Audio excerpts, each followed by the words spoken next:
Bom dia, eu sou o pastor Hugo. Eu quero trazer neste vídeo o tema A Tristeza e a Glória de Deus. Por que estás abatido, ó minha alma, e por que te perturbas em mim? Espera em Deus, pois ainda o louvarei na salvação da sua presença. O salmista estava triste, abatido. Tem momentos na nossa vida que a tristeza nos acomete e nós não sabemos nem a origem, muitas vezes. Nós lutamos contra a tristeza, mas ela não vai embora. E nós vemos aqui, na Bíblia Sagrada, um abismo chama outro abismo. Parece que tudo que estamos fazendo só contribui para aumentar a nossa tristeza. Está escrito: porque eu conheço as minhas transgressões e o meu pecado está diante de mim, disse Davi. O pecado traz tristeza no fundo da alma.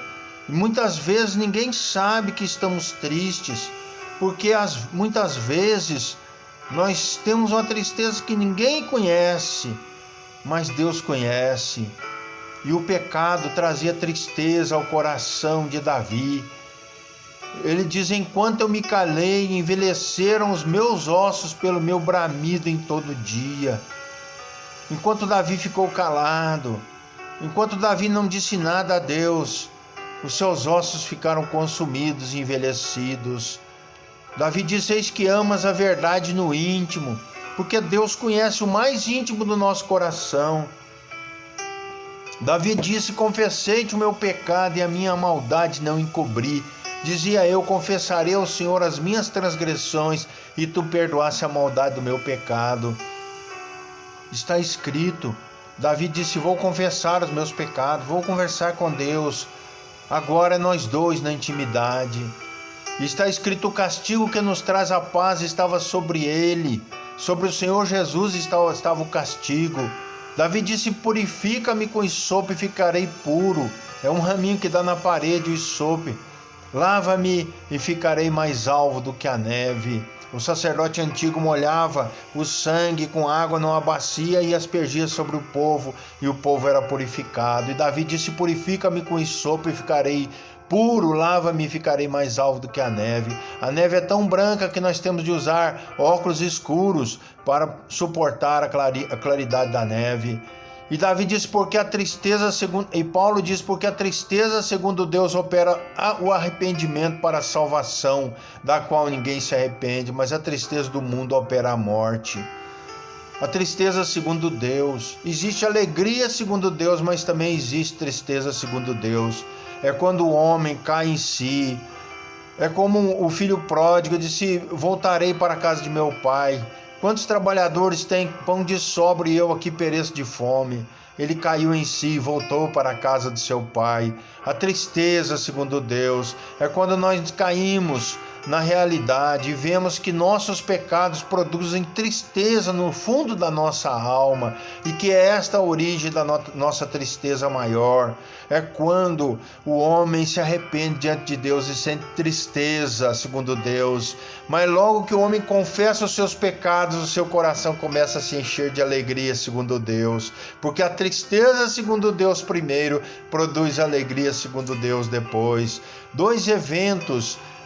A Bíblia diz: tem pessoa, aliás, eu quero fazer essa observação, tem pessoa que tem coragem de pensar em suicídio, mas não tem coragem de entregar a sua vida a Jesus Cristo. Como uma pessoa pode pensar em suicídio, mas não tem coragem de entregar a sua vida ao Senhor Jesus Cristo e receber o Senhor como seu Salvador. Dois eventos de autoridade exclusiva de Deus que existem: o nascimento e a morte do corpo físico do ser humano. O nascimento do corpo físico do ser humano, nós vemos, Deus abriu a madre de Sara, Deus abriu a madre de Rebeca, porque Isaac orou instantemente pela sua mulher. Nós vemos a luta entre Lia e Raquel pelos filhos, para terem filhos, para ser amado pelo seu marido que estava em situação de bigamia.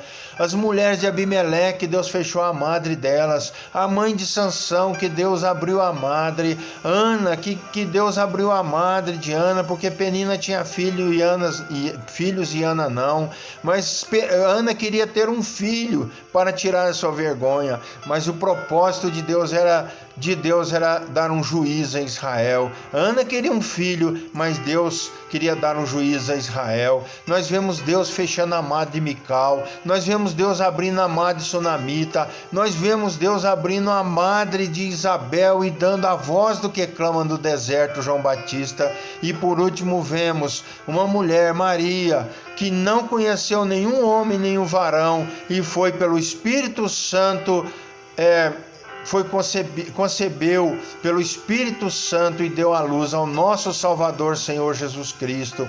A morte do ser humano está escrito: no suor do teu rosto comerás o teu pão, até que te tornes a terra, porque dela foste formado, porquanto és pó, e em pó te tornarás. Está escrito em Eclesiastes: e o pó volte à terra como era, e o Espírito volte a Deus que o deu.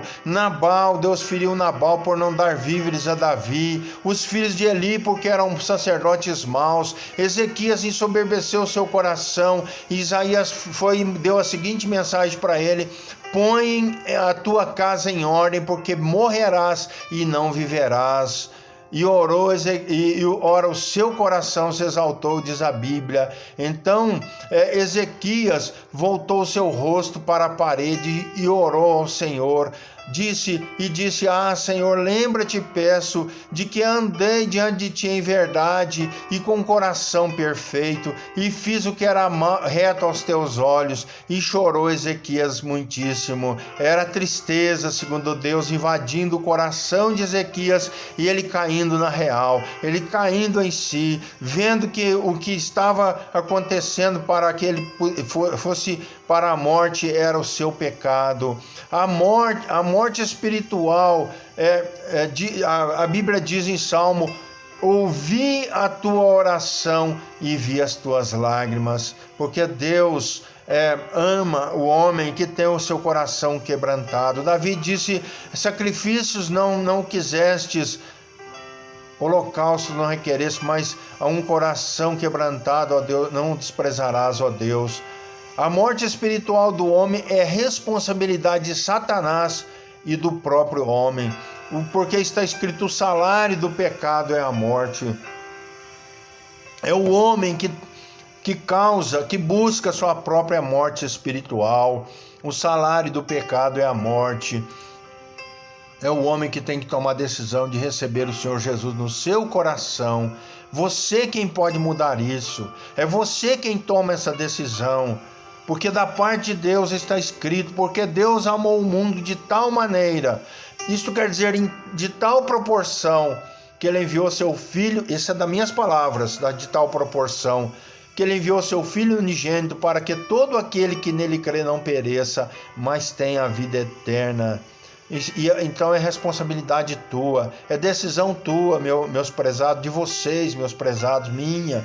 A vida espiritual é dada pelo Senhor Jesus, mas o dom gratuito, porque o salário do pecado é a morte, mas o dom gratuito de Deus é a vida eterna por Cristo Jesus, nosso Senhor. É Ele que dá a vida eterna ao homem, porque Deus amou o mundo de tal maneira, já citei, que deu seu Filho unigênito para que todo aquele que crê não pereça, mas tenha vida eterna. É também uma decisão do próprio homem. Aquele que crê no Filho tem a vida eterna. Aquele, porém, que não crê, não verá a vida, mas sobre ele permanece a ira de Deus. Não terá a vida. Meu querido, minha querida, tome essa decisão. Tome essa decisão, que o teu coração não ficará mais triste, com a tristeza profunda que existe e que você muitas vezes nem sabe a origem dessa tristeza, porque o pecado causa tristeza no coração do homem, e não adianta esforço próprio para o homem amenizar a sua consciência. Só o Senhor Jesus, só o sacrifício do Senhor Jesus na cruz do Calvário que pode nos dar paz. O castigo que nos traz a paz estava sobre ele, e pelas suas pisaduras nós fomos sarados. Coisa terrível, meus amados, é a pessoa não ter paz no coração, é ter sempre uma acusação no seu coração, mas o Senhor te dá paz, o Senhor Jesus te dá paz, porque o seu sacrifício, permitindo ser derramado o seu sangue na cruz do Calvário, ele te dá paz e alegria. Receba o Senhor Jesus Cristo e ele vai te dar paz no coração. Fique com Deus, a paz de nosso Senhor Jesus Cristo, em nome do Senhor Jesus.